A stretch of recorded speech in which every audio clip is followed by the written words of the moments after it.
Pour yourself a cold one. Let's strike 'em, huh? And listen to Ross Tucker break down the top college prospects on another tasty edition of the College Draft. Yeah, it is Daddy Soda time here on the College Draft podcast, presented today by, I'll say, DraftKings. You know why? Because on the Ross Tucker football podcast this week, I've been saying if you take advantage and sign up at DraftKings, get the app on your phone, and throw the code in Ross and take a screenshot, send it to me, I'll sign a picture for you or a card. You tell me.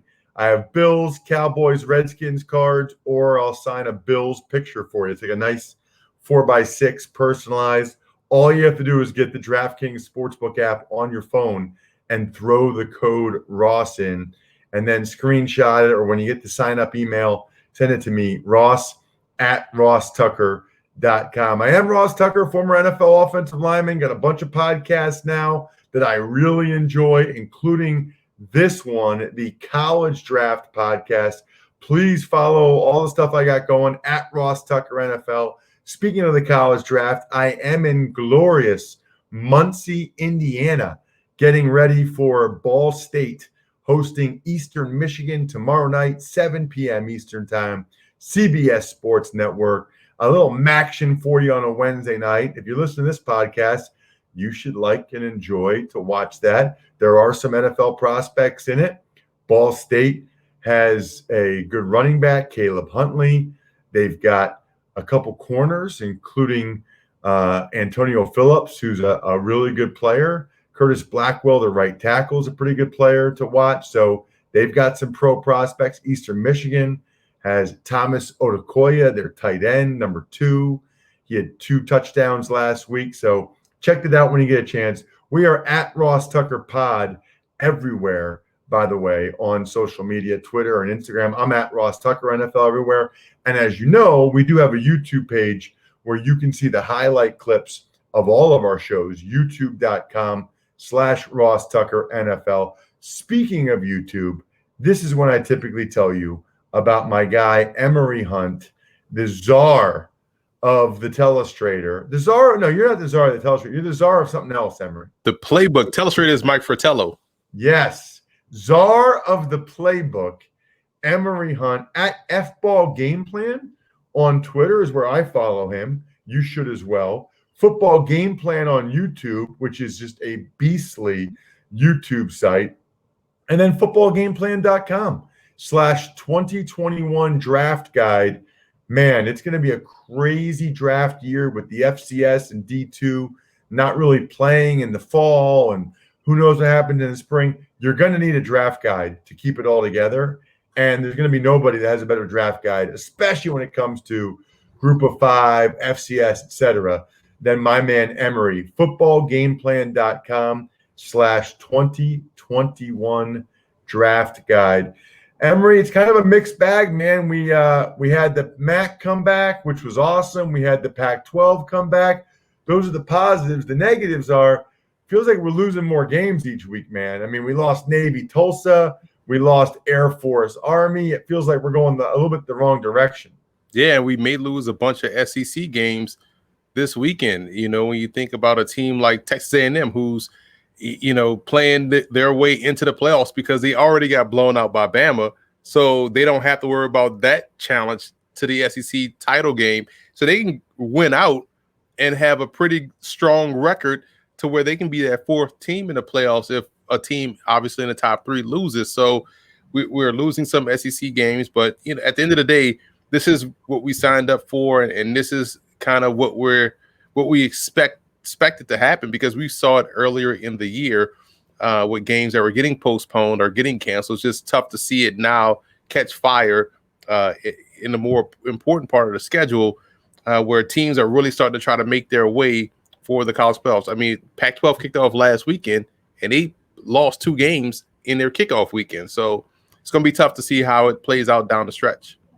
Yeah, and unlike the SEC, which can reschedule some of these games December 12th as sort of a makeup date, the Pac-12 and the Big Ten, they have no makeup dates. They have no room for error.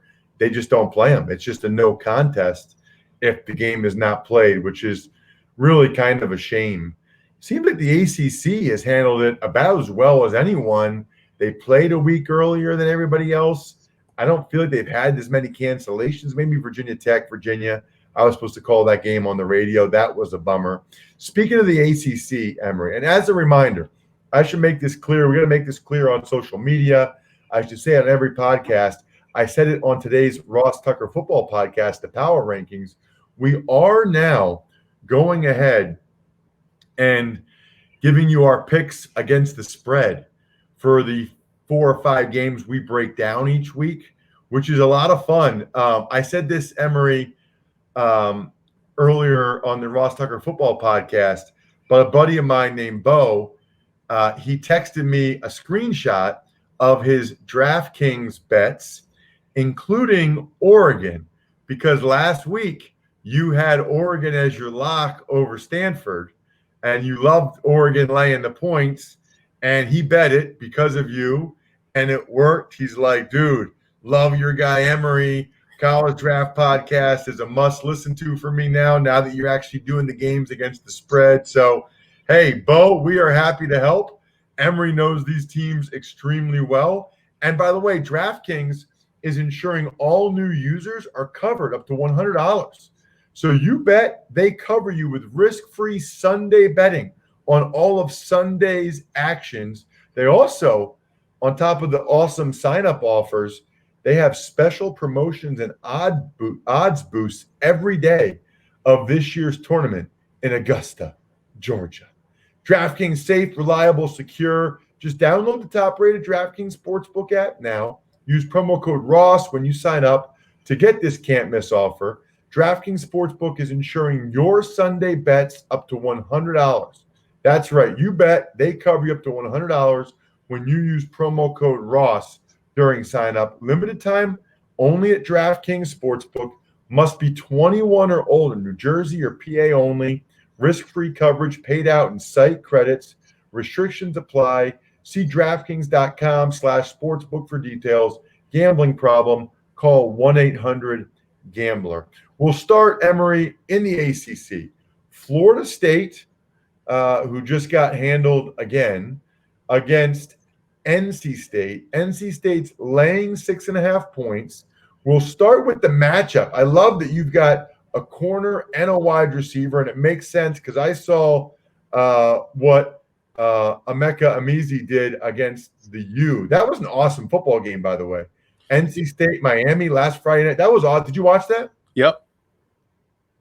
Really good football game. And I was glad that it went the way it did, because normally these games can be sloppy, but they were really contested, back and forth, came down to the wire. We saw a great performance by Derek King, and we saw a valiant effort by NC State's offense in that ball game, which is huge because their offense, especially at quarterback, they were a little bit inconsistent coming in, but man, they played great, and it sets up a huge game for them to really prove that last week wasn't an anomaly, but more of a sign of things to come. And they have a big time matchup that to me is in their favor against Florida State. It was one of the first games, Emory, where I thought Derek King might have a chance as an NFL quarterback. Like, I thought he threw it well enough that he's kind of like a poor man's Kyler Murray is how I would describe it. Do you think that's fair? I think that's fair. And, I'm glad he's starting to showcase that more so because when you look at him at Houston, you saw the raw talent and you saw him be able to, escape the pocket and take off and run. But here at Miami, he's been a little bit more patient in his process, which has allowed him to develop faster at the position, more so than what he would have done at Houston. And you saw him just layer all types of throws. He had that corner throw that was just a beautiful teardrop in the back of the end zone. I thought it was an overthrow, but it was perfect. It was like what we saw last night with Joe Flacco in the corner to Jamison Crowder. So you watch him be able to layer those throws from the pocket deep down the field. You saw him do what he has to do to extend plays in the passing game, to buy time, to seek targets downfield. And we know now that the game has changed for the position to where, and I've always said this, size is not a skill. If you're good enough, you're big enough, and you're watching him do it at the Power 5 level. So that takes one of those questions away about whether or not he could do it at a higher level. And also he's doing it consistently, and he's doing it on both ends of offense. So if you are not in a top 3 or top 2, or let's say top 3, because I'm a big fan of Zach Wilson. If you're not in the top 3 to get Lawrence, Fields, or Wilson, don't reach for one. You have a guy that you could probably get maybe late in the first if you want the 5th-year deal, or in the second round of Derek King, a guy that still has upside left in this game, and you see the leadership skills out there on the field. So I'm a big fan of his. I like that he's progressing, rapidly at Miami, and it's going to bode well for his chances moving forward. He may even earn a Senior Bowl invite because of it.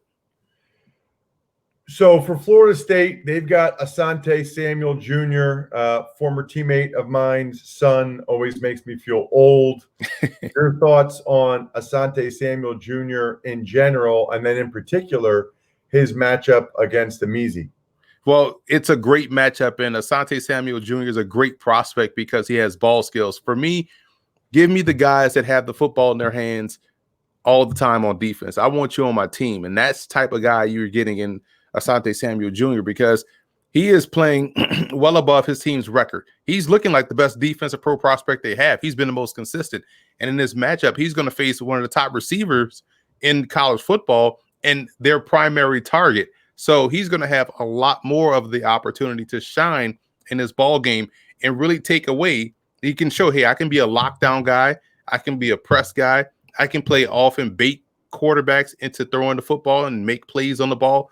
So we may even see them try to avoid Samuel Jr. in this ball game because of it. And to me, he's a fantastic prospect because of his ball skills. It's like when you have speed at the running back position, speed changes things. It changes how you defend. It changes how you play gap defense on the back end.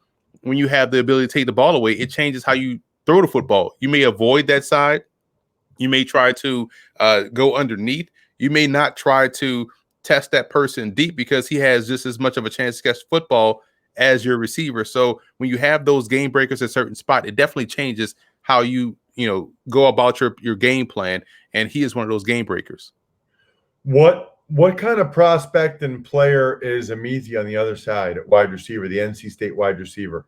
I think he could be this year's version of Denzel Mims. And I say that in this regard, he attacks the football. He's, and I said this about Mims. He's very Des Bryant in that regard. When the ball is in the air, he takes it personal. It's his football and no one else's. He's going to go up and make the grab and be aggressive about it. And you like that about a receiver. If you're a quarterback throwing his way, he's going to get you out of a bad situation 9 times out of 10. So when you have a guy that can take the ball away on one side versus a guy that's aggressive in his approach and how he attacks the football, both during the route, at the catch point, and after the catch, you got a monumental prospect matchup in this ball game.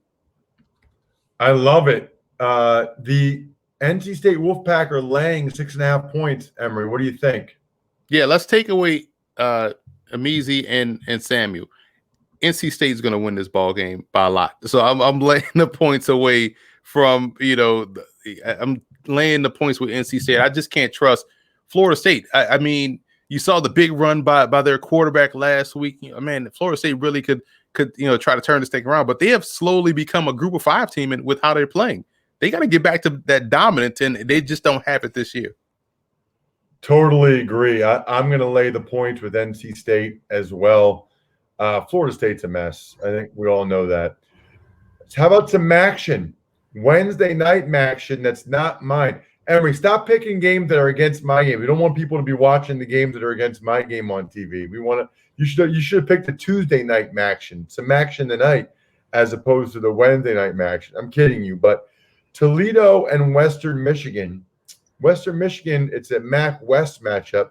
Western Michigan's laying 2.5 points, and they got a receiver you like in Dwayne Eskridge. Yeah, I'm a big fan of his game. I did the broadcast last year. The radio broadcast last year when they played Monmouth, and at the time Eskridge was the cornerback, on the team, and so he started at receiver, moved to corner, and now he's back at receiver.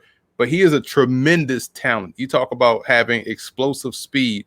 That's Eskridge, and it makes sense for them to put him back on the offensive side of the football because you put the ball in his hands, he has a chance to score on any given play from anywhere on the field. Very KJ Hamler like in that regard. On defense, if he's playing corner, he has the ability to really sit back and off coverage and drive on the football with that tremendous speed, explosiveness, acceleration, and make you pay. So it's going to be interesting to see how the NFL views him. Me personally, I'm an offensive guy, so I'm going to want that guy on offense, especially if I have a chance to put him in the slot to where you put his speed in the middle of the field where he has a two-way go. It's a problem. So in this ball game, interested to see how he's able to make the transition back to receiver after watching him play corner last year against the Monmouth Hawks. For Toledo, you wanted to highlight Bryant Koback and Shaquille Seymour. Yeah, both backs are really good. And Koback came from Kentucky. He transferred over from Kentucky and was their leading rusher last year. Was tremendous. He has good vision, good footwork, able to work well from tackle to tackle with your inside zone run plays and your gap plays. He's a tremendous tailback, always falling forward. Seymour has good balance, good shiftiness. Not the most explosive guy. He's probably best suited as a complementary guy, but he also showed that he can handle complementary roles as well as extended carries as a lead back. So they have two tailbacks, and that's going to be a way they can try to neutralize the explosive speed of Western Michigan on offense by shrinking this ball game and taking the air out of the ball, so to speak. So should be a good matchup with some good prospects on both sides. All right, so in this one, Western Michigan is laying 2.5 points. Your thoughts on the betting line for Western Michigan and Toledo? Their offense showed me last week that, despite losing Giovanni Ricci who was their tight end, despite losing Levante Bellamy, which is their explosive tailback, who's now, I believe, with the Broncos on their practice squad, despite losing their quarterback, who was excellent last year, and Luke Jariga, who was now with the Eagles, I believe, on their practice squad. Yeah. So their offense didn't miss a beat. So I can trust their offense more so than the run game approach of Toledo. I'm going to lay those points with Western Michigan. Dude, how do you know all these guys? It is so impressive. All the names that and you rattle off. I love it. I'll give you one more small prospect in your game. Christian Maine was the sack master at Sacred Heart. Yes. And so he's a guy to keep an eye on too. Yeah.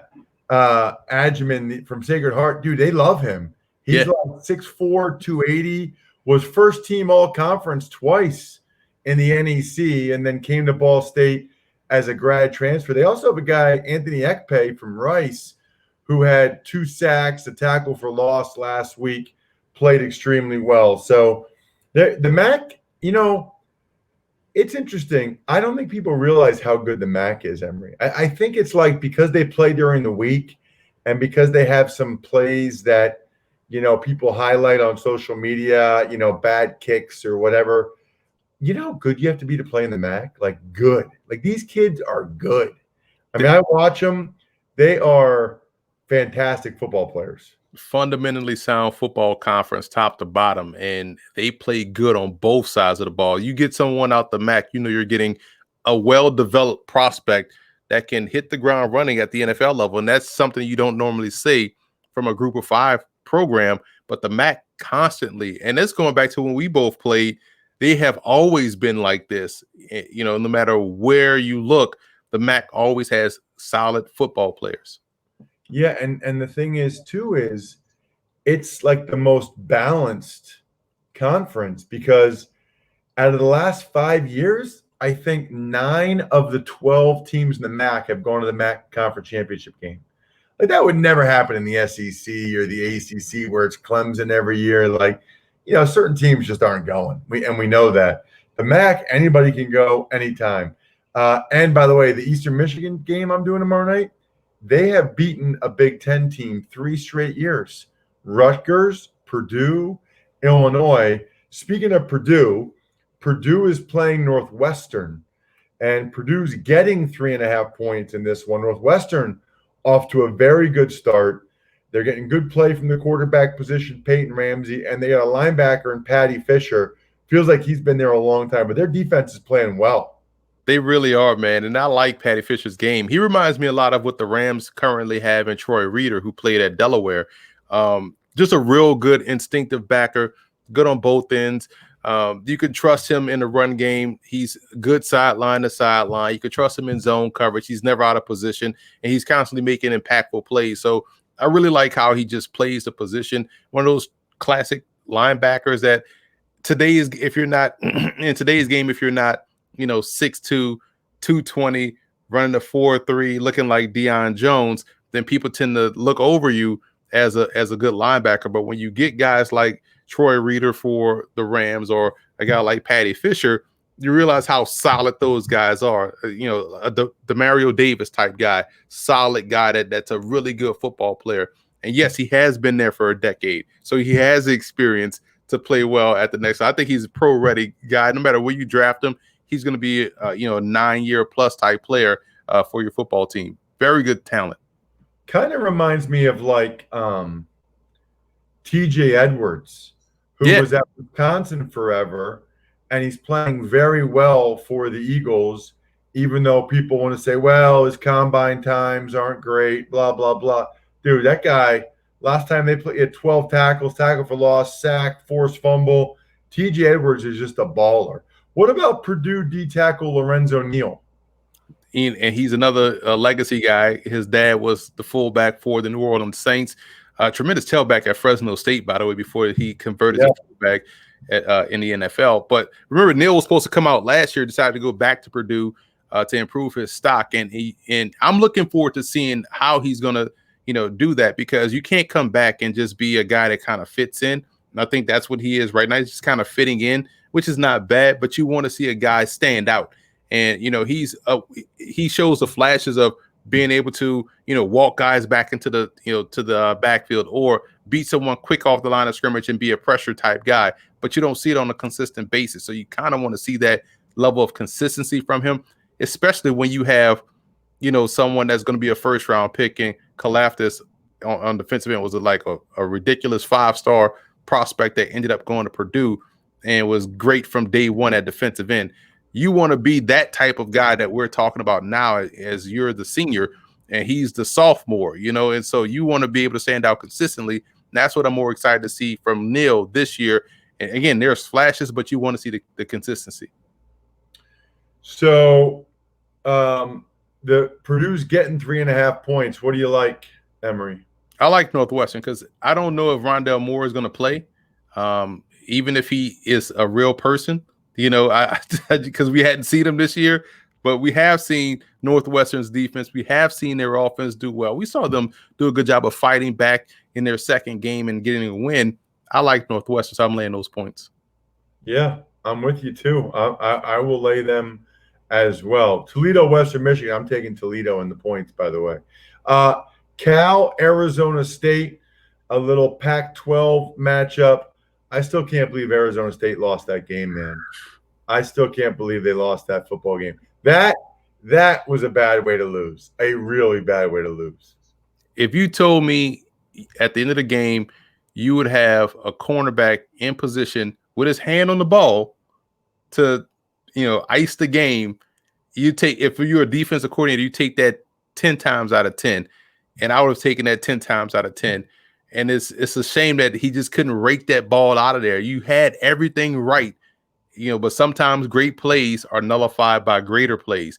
And the guy from USC made a greater play, and that's why they won the game. Although we did take Arizona State again, in the points in that one. Yes, we had the points. That was an easy cover for us. It was just a bummer for Arizona State. We were all over that. Speaking of all over that, I'm all over HelloFresh, man. It's not easy. I know a lot of people aren't thrilled with going to the grocery store and stuff, and it's not easy. I know for me, with all the travel to get healthy food, love HelloFresh. It saves time, which is huge for me, especially during football season, and stress. It's delicious and nutritious. You guys know I don't sacrifice flavor. I do not. And it's nutritious. It's sustainable. They have flexible programs. It's awesome. Absolutely awesome. Here's all you need to do, okay? Go to HelloFresh.com/draft90 and use code draft90 to get $90 off, including free shipping. Think about that.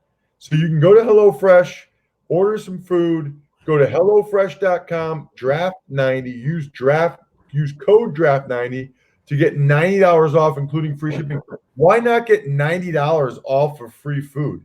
Not $90 off of food. It's not free, but the $90 are. So go. I'll give you it one more time so you don't forget it. It is HelloFresh.com/draft90. In terms of the draft, Emory and prospects, Cal cornerback Cameron Bynum. One of the best corners in the country, man. And you talk about everything that you want at the position, athleticism, instincts, ball skills, not afraid of the run game, a guy that can, cover man, play off, play press, play zone, complete player. You love that about him.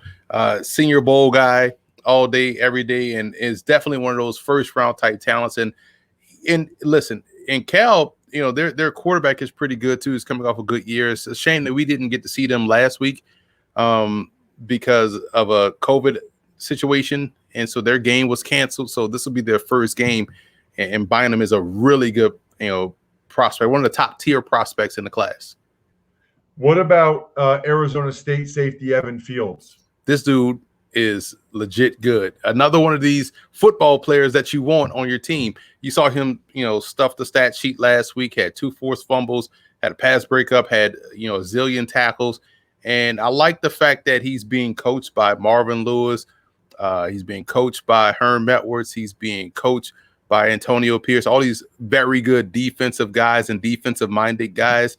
And he's going to be a pro-ready player. No matter where he goes, he's going to have the impact that you want to see out there on the field. And again, he could be your quintessential combo guy. Could play both free or strong. Whatever your defense calls for, he's able to match up in that situation. I just like that he's an aggressive guy, a playmaker type player on the back end. Okay, Arizona State's laying 4.5 points, Emory. What do you like? I hate situations where, a team can let one loss become 2, but I don't think that'll happen with Arizona State, even though last week's loss was egregious and how they lost that game and, the onside kick, all that stuff like that.